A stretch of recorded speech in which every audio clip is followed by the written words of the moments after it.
Teresa's performances. Teresa's performances, captured in the paintings, journalism, and police reports of her time, can be seen as incipient pop culture, not the timeless folk culture of the people, and not the commodified culture for the people organized by the leisure sector of the capitalist market, but something in between. As Michael Jackson proved, neither nostalgia for the folk community nor the constant movement of the market can contain pop culture. Though the market provides access to pop culture, the audience's access to the artist's access to the audience, and nostalgia as a sense of what can be lost powers it. Pop culture is a product, a show, a spectacle, a channeling of suppressed wishes into marketable form. And it is an impulse, a production of suppressed wishes that once released can call their own tune.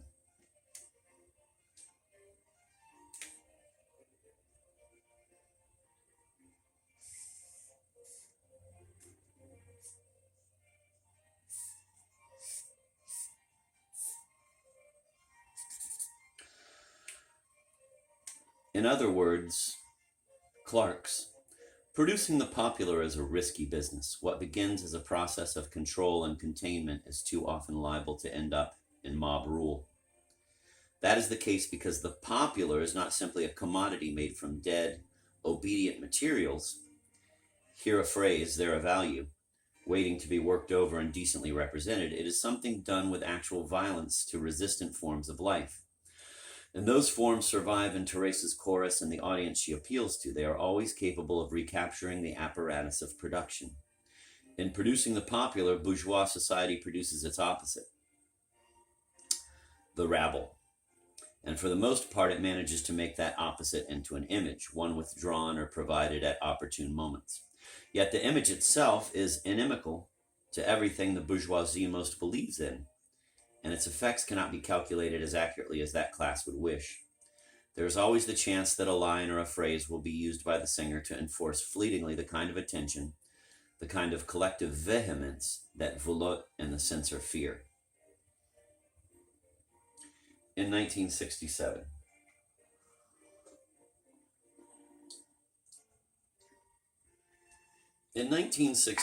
the essays on the Commune were rich words to T.J. Clark. In 1984, professor of fine art at Harvard University and author of The Painting of Modern Life, Paris and the Art of Manet and His Followers. In 1966, Clark joined the Situationist International. He was one of only 70 men and women, and only 6 from the UK to take the name in the 15 years the group existed.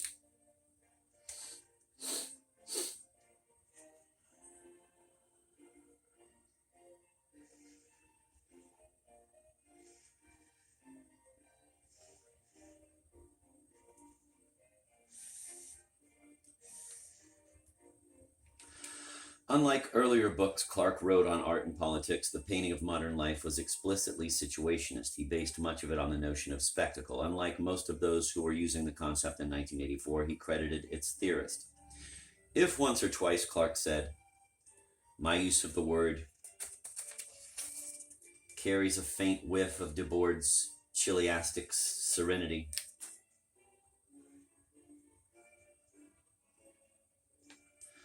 I shall be satisfied.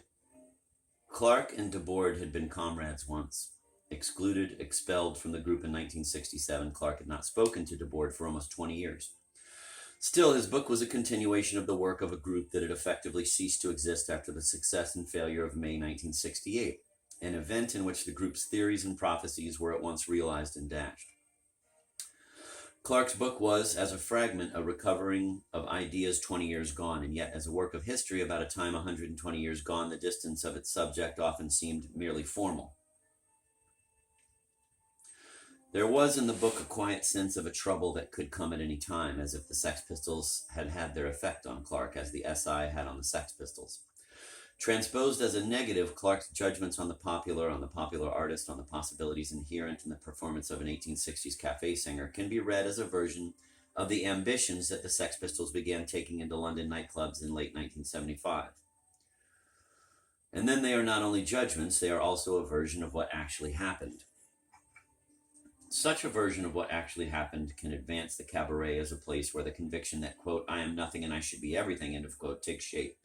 As a place where revolution is born, as a member of a society where the values I was raised to believe in, values that as I learned to make my own choices I came to cherish, are every day insulted, mocked, and scorned, and on the part of those in power are every day progressively destroyed, checking the day's mail, a congressman serving, he says, under the authority of the Lord Jesus Christ, calls for the defeat of another on the grounds that the latter, quote, has voted against the traditional American values which have helped build this country into the evangelistic arm it has become. Send another Christian to Congress, end of quote. As such a person, I am filled with despair and disgust. I am filled with murderous fantasies whenever I permit myself to stop and think for more than a few minutes at a time. I suppose I am drawn to the performing space because I imagine that there I might find my own kind of insult, mockery, and scorn, because there I might find my murderous fantasies dramatized and affirmed.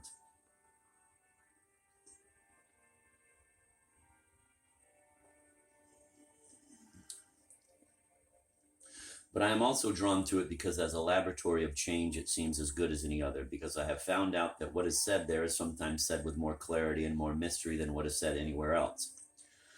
Because I know that one can leave a nightclub with the feeling that nothing can ever be the same. But as I move off to a long look at those things that were, for a short time now long past, brought to bear in a few performances played out on small stages or in the pages of obscure publications, it is worth attending to a version of the performing space as a place where revolution goes to die, where its spirit, to use a favorite situationist word, is recuperated, where the shout of what should be is absorbed into the spectacle of what is, where the impossible demand is brought back into the fold of expectation and result, where the disease of collective vehemence is cured, where revolution means a moment in which people say no, enter into festival, are then in one way or another pushed out of history, their moment dropped down into a footnote, or left to float free as an anarchist myth. In February 1920, little more than a year after the November Revolution of 1918, the Spartacist rising of 5 January 1919, and the murder 10 days later of Karl Liebknecht and Rosa Luxemburg, revolution reappeared in Berlin with Max Reinhardt's staging of Danton, a play by Romain Rolland. The critic Kurt Tucholsky left the theater and wrote a poem, Danton's Death. Act 3 was great in Reinhardt's play. 600 extras milling. Listen to what the critics say. All Berlin finds it thrilling, but in the whole affair I see a parable, if you ask me. Revolution, the people howls and cries. Freedom, that's what we're needing. We've needed it for centuries. Our arteries are bleeding. The stage is shaking. The audience rock. The whole thing is over by 9 o'clock.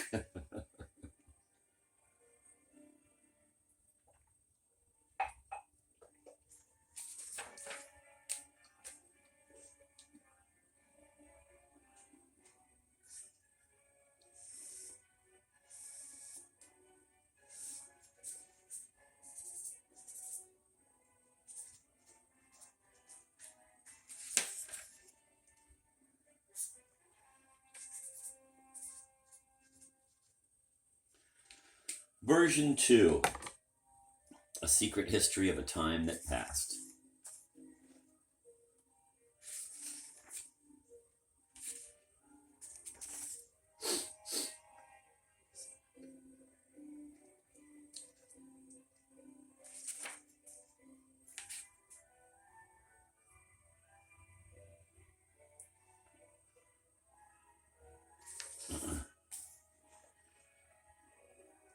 Legends of Freedom.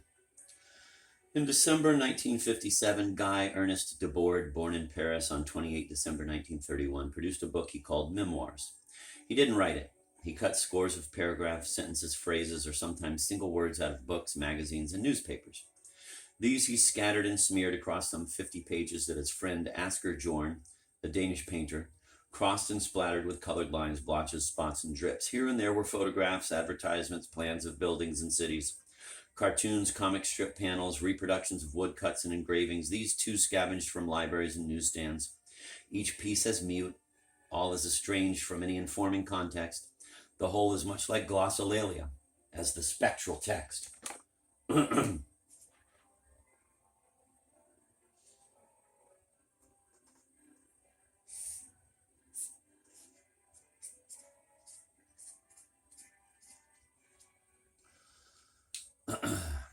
At first, the book seemed entirely a conceit, precious. In fact, it told a very specific story and carried an affirmation that it was the only story worth telling. The book was bound in heavy sandpaper so that when placed on a shelf, it would destroy other books.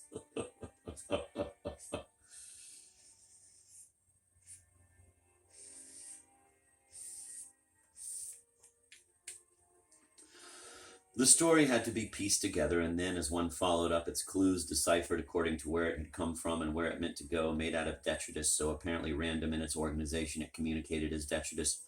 The book was a history of the first year of the Lettrist International, a shifting group of young people living in Paris as they were from June 52 to September 53. Ex-students, ex-poets, ex-filmmakers, now lollards, runaways, drunks, who had banded together under one-line manifestos. Quote, "The art of the future will be the overthrow of situations or nothing," end of quote. Quote, "The new generation will leave nothing to chance," end of quote. Quote, "We'll never get out of this alive," end of quote. It was the secret history of a time that had passed. Quote, "Without leaving a trace," end of quote, said the next to last page. But Memoirs was also made to fix the origins of the Situationist International, the far more visible group Debord, Jorn, and other European artists had formed in July 57, their founding paper opening with the words, "First of all, we think the world must be changed." As a memoir, Debord's book was also a prophecy. To follow its story, one needed information Debord withheld, even the words L'International Lettrist, which never appeared. But one also needed the ability to imagine a reinvented world, not merely a provisional micro-society, as the LI had liked to call itself, but a new situationist civilization, shared by millions, finally covering the globe. In this new world, the disconnected, seemingly meaningless words and pictures of memoirs would make sense. They would make sense first as noise, a cacophony ripping up the syntax of social life. The syntax, as Debord put it in The Society of the Spectacle, of the existing order's uninterrupted discourse about itself. As the noise grew, those words and pictures would begin to link up as graffiti on countless walls, shouts coming out of thousands of mouths, even as familiar streets and buildings one suddenly saw as if never before.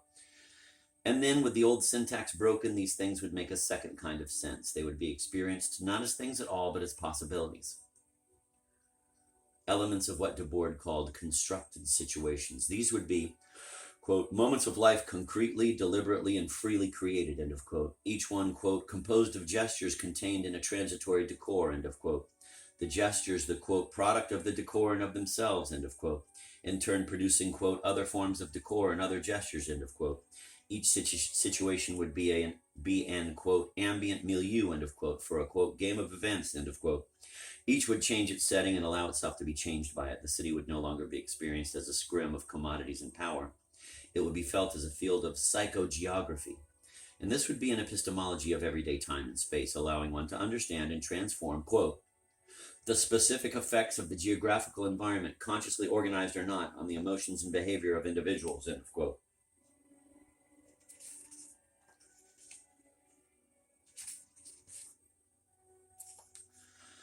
Now the city would move like a map you were drawing. Now you would begin to live your life like a book you were writing. Called forth by a street or a building, an ensemble of gestures might imply that a different street had to be found, that a building could be redesigned by the gestures performed within it, that new gestures had to be made, even that an unknown city had to be built or an old one overthrown.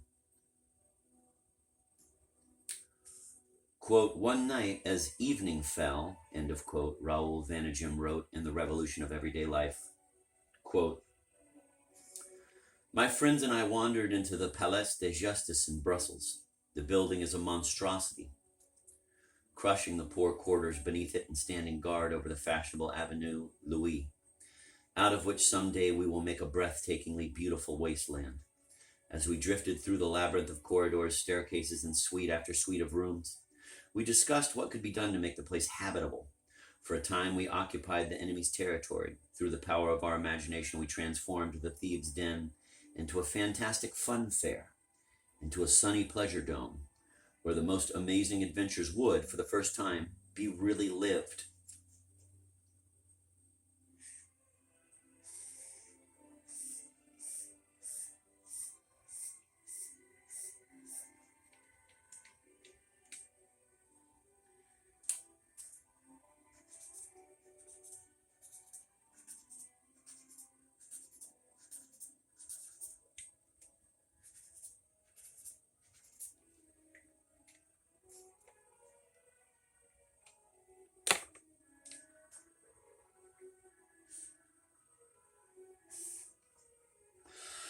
This was a daydream, Venetian cheerfully admitted, but daydreaming subverts the world. When this free field was finally opened by the noise of the exploding syntax, when the fall of the dictionary left all the words lying in the streets, when men and women rushed to pick them up and make pictures out of them, such daydreams would find themselves empowered, turning into catalysts of new passions, new acts, new events, situations made to be lived by their creators. A whole new way of being in the world. These situations would make a third kind of sense. They would seem sui generis, unencumbered by the baggage of any past, opening always into other situations and into the new kind of history it would be theirs to make. And this would be a history not of great men or the monuments they had left behind, but a history of moments. The sort of moments everyone once passed through without consciousness, and that now everyone would consciously create.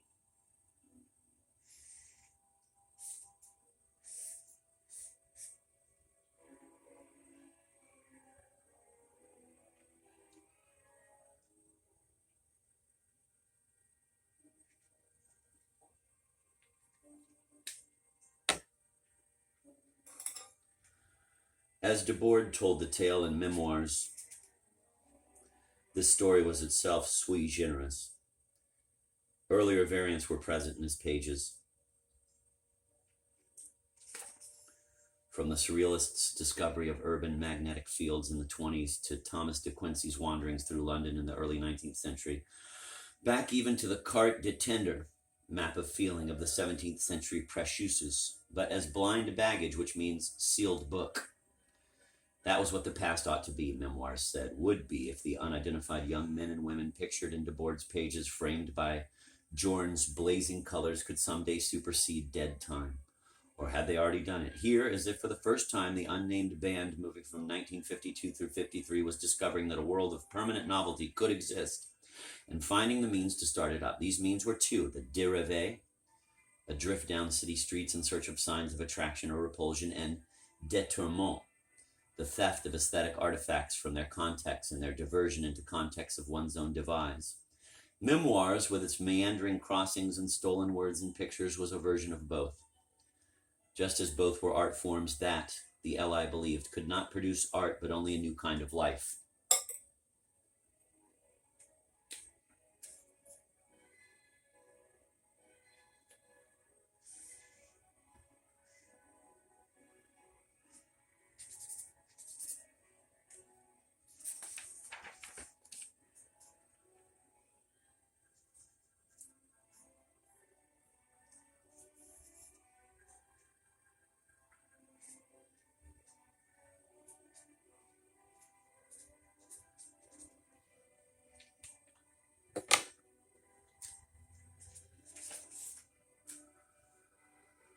As the half century turned, the delinquent intellectuals of the LI saw the culture and commerce of the West as exiled Frankfurt School critics Theodor Adorno and Max Horkheimer had seen it at the end of the Second World War.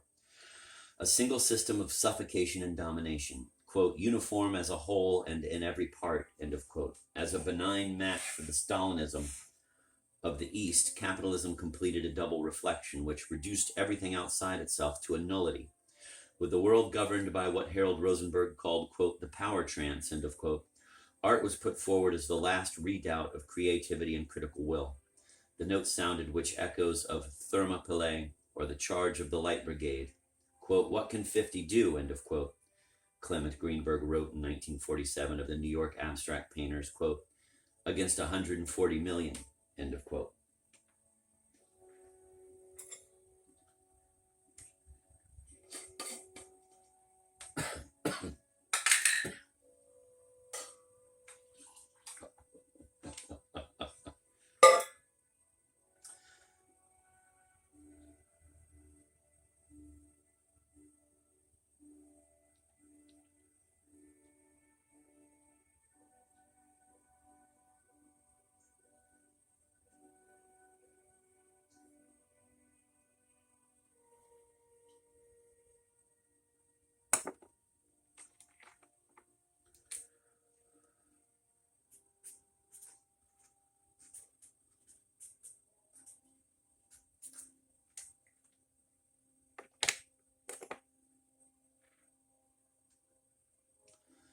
Such a cry sounds hysterical today if it didn't then. The rest of the United States was not against Greenberg's 50.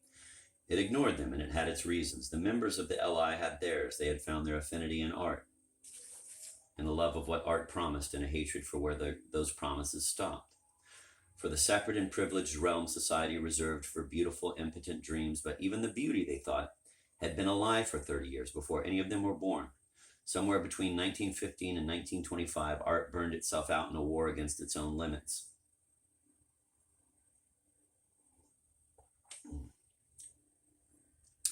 In a struggle to escape its redoubt, its museums, its amusement park, its zoo. Since then, there had been no art, only imitations of ruins.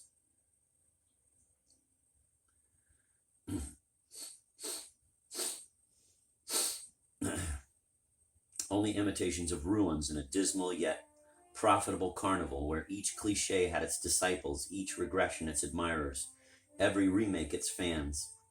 The LI's dreams of a reinvented world came from art, but the group was sure that, in its time, to make art was to lose its time. To claim an image or a line as one's own, as a unique and eternal mark on the wall of history written in advance, would be to perpetuate a fraud on the history the group meant to make. It would be to buy into myths of blessed genius and divine inspiration, to lend one's hands to a system of individual hierarchy and social control. With God dead and art standing in his stead, it would be to maintain a religious illusion, fittingly trapped in the most magical of commodities.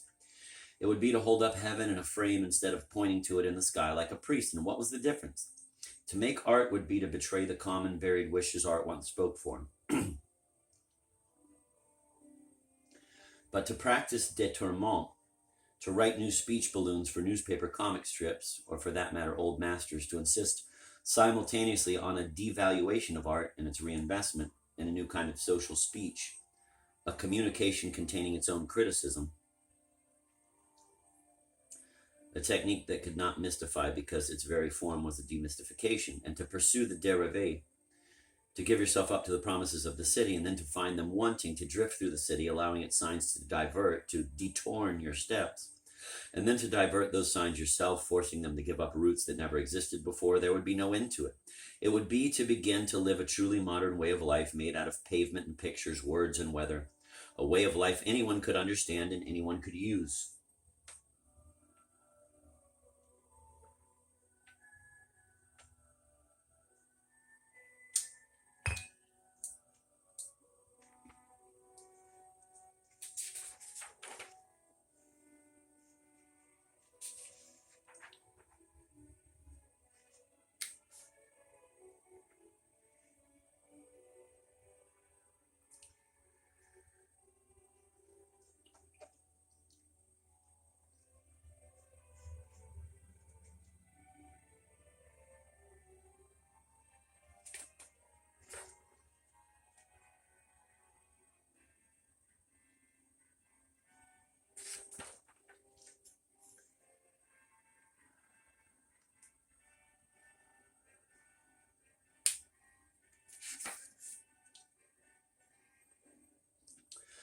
Their underlying philosophy, Christopher Gray wrote of the LI and leaving the 20th century, was one of experiment and play, but play with all of culture and the city itself as the field. Why not? Seek for food and clothing first, then the kingdom of God shall be added to you, Hegel said. It was time for the kingdom, past time. Suffice it to say that in our view, the premises for revolution on the cultural as well as on the strictly political level are not only ripe, they have begun to rot. Debord and Gil J. Woolman wrote for the LI in 1956, to the LI, what Hannah Arendt called the social question, hunger, the necessity of the body driving back the will to found freedom, a force that left every revolution promising the kingdom of God defeated or travestied, short even of food and clothing, had at least potentially been solved. As the LI read the signs of post-war technics and abundance, as it read the ads, from now on anyone suffering privation would be a victim not of necessity but of a power trance, a trance that could be broken. Modern poverty was a poverty of passion, rooted in the predictability of a world society rich enough to manage both space and time. So the group dismissed capitalism as an empty present, socialism as a future equipped to change only the past, and spoke instead of building, quote, castles of adventure.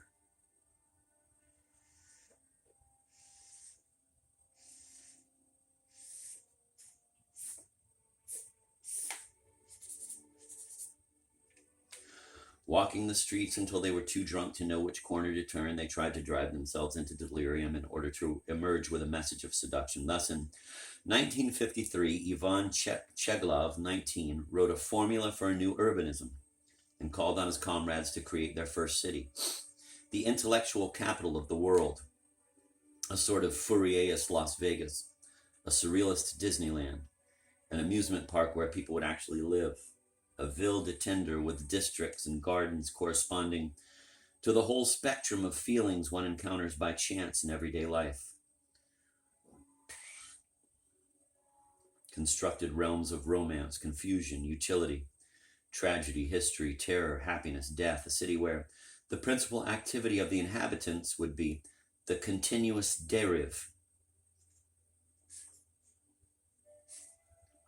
adrift through a landscape of buildings charged with evocative power, symbolic edifices representing emotions, forces, and events from the past, the present, and the future. A rational extension of bygone religious systems, fairy tales, and above all, of psychoanalysis into architectural expression becomes more urgent every day as all the sparks of passion disappear, Cheglov said. But in the city he imagined, quote, everyone will live in his own cathedral. There will be rooms more conducive to visions than any drug, and houses where it will be impossible not to fall in love, end of quote.